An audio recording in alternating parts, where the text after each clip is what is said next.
guys, welcome back to my YouTube channel. This is the Whistleblower channel. So today we are going to continue the series in which we've been doing, which is exploring Canada. Is Canada still a land of opportunity? So today we'll be talking about three things, which is the healthcare, safety, and cultural diversity. So just in case you see me looking down, I'm trying to give you the right information that I've prepared, and nothing but the truth. So of these three things, we are going to talk about safety first. So one of the things that spurs immigration is knowing that the country in which you are moving to, your life and that of your family or your property is going to be safe. So just like what has been happening around the world, there has been increase in crime everywhere in the world. No, it has not reduced in anywhere. Probably the only country I know where a lot of crime has reduced is El Salvador, because of the policies in which their government has already put in place. But in Canada, this seems not to be the case, actually, because even though it doesn't make it to the news most times, it's not really heard on social media or anywhere due to some things that the government has done. You won't really see most Canadian news like that on social media. But for those who are living in the country, they know exactly that crime is increasing. Almost every day we hear of people being killed or being shot. Sometimes I even wonder why these things don't make it to the news, and it's always Africa that is always having the problem, because we shout too much in Africa. Anyways, that's not the reason why we're here today. So speaking of Canada, there are a lot of places that are still very safe, where you can move to and enjoy your life there, or you know that your property, your life, and that of your family, you're actually safe. However, does not mean something bad cannot happen to you, because every day you go out, you have to go to work. Even if you are safe in your house, what of where you are going to? You just may not be safe in that place. But I don't think this should deter anybody from moving, because even back in our home countries, wherever it is that you're watching the video from, bad things can happen to anybody at any time. So that is that about safety. And the thing is, even when something bad is happening here in Canada, if you are calling the police, they ask too much questions, and even while asking too much questions, the deed may already be done. So I think it's best to be proactive. When you see danger, it's best to leave the area immediately and then call the police, because the police will never come to your rescue immediately. It's not like what we watch in Hollywood movies, where as you are calling the police, you've not even ended the call, you already be hearing siren around. It does not. Those are movies. It does not work like that in North America, because I know USA and Canada, they kind of share the same police system or something. You call the same 911 that you call in the US here in Canada if anything happens. So someone else may see this video, someone else who stays in Canada could see this video and say, oh, these guys, like I said, this is my personal opinion, and I'm going to drop links to statistics that backs up everything that I'm saying in the description link of this video. So that is that about safety. A lot of gun violence is now, gun violence is increasing. Like some weeks ago, I was watching a video where the government is trying to ban citizens from having guns. I think in Ontario, yes, but it was not allowed because there have been a lot of gun violence, and the government said it's not possible. They can't take, because of some miscreants decide to take away the means of self-protection of some citizens who actually have guns legally. So that's for you to know that these things, insecurity is also on the rise in Canada. Not in a bad way, not exactly the way we see it in the US. It happens a lot in the US, whereby somebody would take gun and go kill students in their schools or stuff like that. No, that's not what I'm talking about. It does not happen like that in Canada. So most of these gun issues, most times, are always gang related. So if you have nothing to do with gangs, you are most likely not going to get affected except you are at the wrong place at the wrong time. So as much as possible, try and stay safe. That's the only thing I can that's the only thing I can say. So that's it about safety. Now speaking about cultural diversity.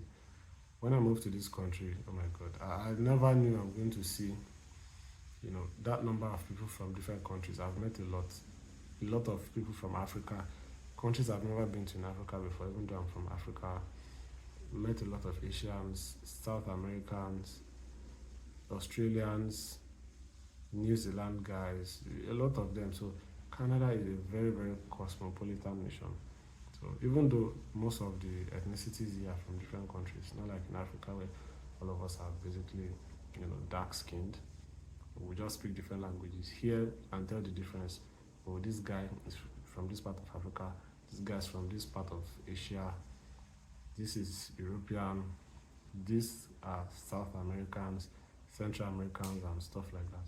So if you are looking for a country where you want to have the opportunity to meet people from all walks of life, irrespective of the country, Canada is, a very good place for you to go to. And when you have this kind of people around you, it broadens your perspective on a lot of things in life. You tend to learn that this world is not, it's not a one-way thing. What you believe is the only way to do it before could be done in numerous other ways, because you are able to mix with many people from different walks of life. So that is it about, the diversity, the cultural diversity of Canada. Then I forgot to mention that even Canada itself, like the people of Canada, they have their own tribes. The Aboriginal guys, the native guys, they have their own tribes and languages.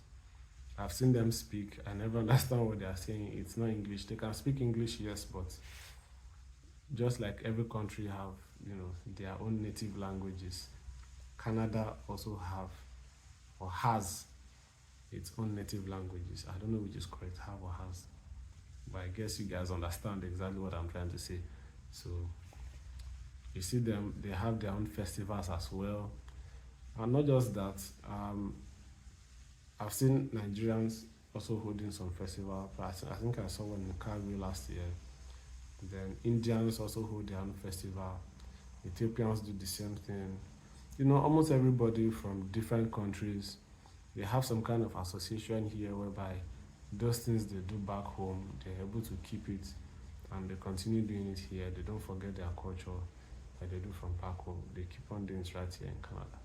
So here, instead of traveling around the world, which is actually good if you have the money, but if you don't and you can move to Canada, please do come here. And those things you want to expect to see in many countries around the world, you are also going to see here in Canada, because most people who are coming to Canada brought their culture with them. So you are going to enjoy this country when it comes to the cultural diversity. So lastly, healthcare.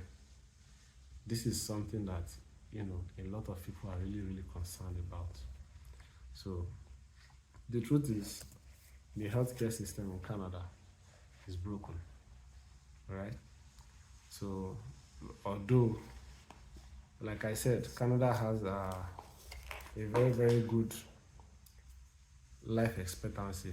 It has a very good quality of living, and that is why the life expectancy as of 2023 is 82.96 years. So if you live in Canada, you're expected to live for at least 82 years before, they leave the surface of the earth. So, and all of this attribute to the fact that the country has a good quality of life and standard of living. However, the healthcare sector is these days nothing to write home about.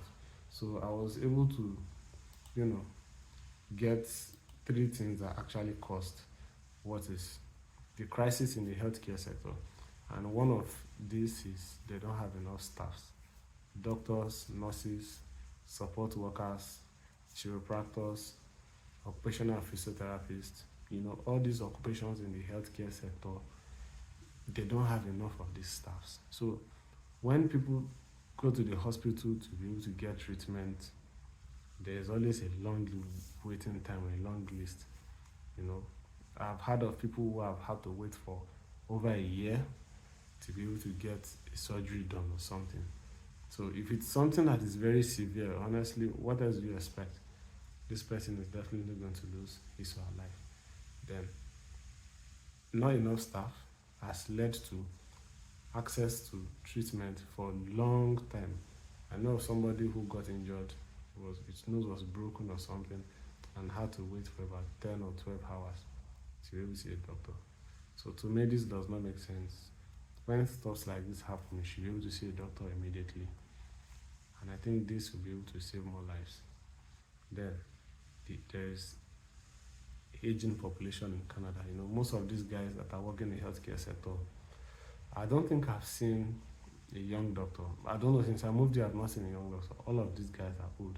I've seen nurses that are young, but the medical doctors or the therapists I've seen, they're actually probably in their 50s, already in their 60s, you know, close to retirement. I don't know what age in which those in the healthcare sector here retire, but you know, these guys are close to retirement. So what's happening to the young ones? Are they not studying medicine or studying to become a healthcare professional?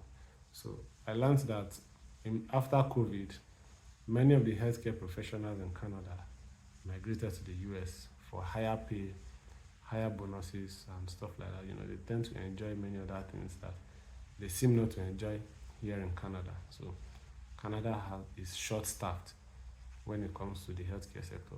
So if you are looking to migrate to Canada and you are probably a healthcare professional, if you applied for the healthcare stream or whatever pathway you decide to use, you are most likely going to get what you want, because people like you are actually needed in Canada.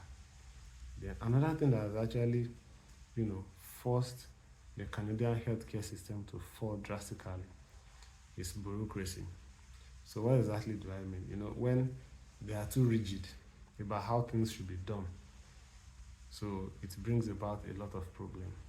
There are a lot of people who are here in Canada that studied, they are medical doctors from their home country. Yeah, basically medical doctors, because nurses, they can still find their way into the healthcare sector in Canada. For medical doctors in their home countries or therapists in their home countries, right here, they cannot practice because of, you know, this bureaucracy. They need to have this, have that. They need to do certain things or many things that is not necessary in some other countries for them to be able to practice. I understand that this studying in another country, you know, the curriculum may be different.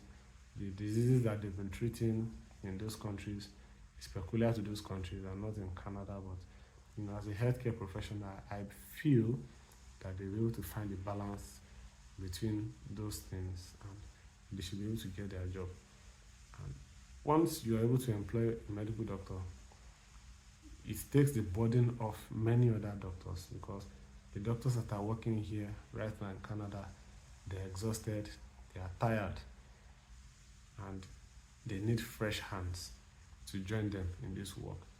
But the Canadian government is not allowing these things to work as fast as it should be. You know, many of these things are slow. They don't do enough.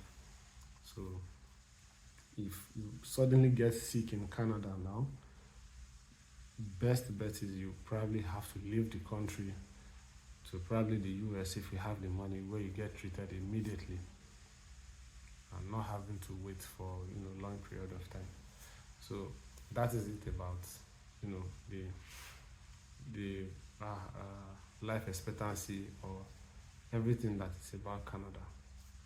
That is basically it. So Canada is actually a nice place to live, but it is also with its own challenges. And then the quality of life in Canada is high, but it comes with a high cost of doing many things. Getting sick, you probably have to leave the country. They may reimburse you later. I'm not sure about that, but you know, there have to be a balance. It is not as sweet as honey the way many people have portrayed it to be, but at the same time, it is not very, very, very, very, very, very bad like that. So if you can take care of yourself, I think you're good to go.